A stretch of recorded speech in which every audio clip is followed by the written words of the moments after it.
સમાચાર અમદાવાદથી કે જ્યાં ખોડિયારનગર પાસે આગ લાગવા પામી છે। આગના બનાવને લઈ અને અફરાતફરીનો માહોલ। ધોબી ઘાટ પાસે કચરામાં આગ લાગી છે। ફાયર બ્રિગેડની 5 ગાડીઓ અત્યારે ઘટના સ્થળ ઉપર પહોંચી છે અને આગ પર કાબુ મેળવવાના પ્રયાસો સતત કરવામાં આવી રહ્યા છે।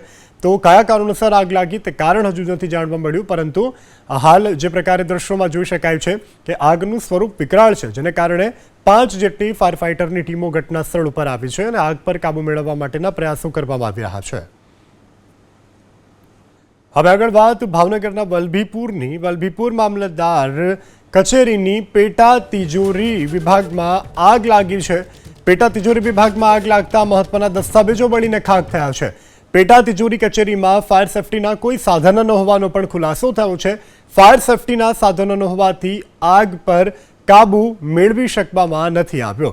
તો ભાવનગરની વલભીપુર મામલતદાર કચેરી ખાતે આવેલી છે પેટા તિજોરી કે જ્યાં આગળ ભયંકર આગ લાગવા પામી છે। પેટા તિજોરી કચેરીમાં ફાયર સેફટીના કોઈ પણ સાધનો ન હતા।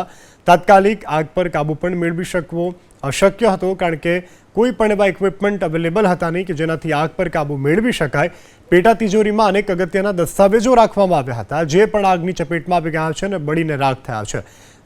હાલ તો વલભીપુર ફાયર વિભાગની ટીમ દ્વારા આગ પર કાબુ મેળવી લેવામાં આવ્યો છે। પેટા તિજોરી અધિકારી તેમજ મામલતદારે ઘટના સ્થળ ઉપર પહોંચી અને સ્થળ તપાસ કરી છે, પરંતુ તમામ મહત્વના દસ્તાવેજો કે જે આગની ચપેટમાં આવીને બળીને ખાખ થયા છે।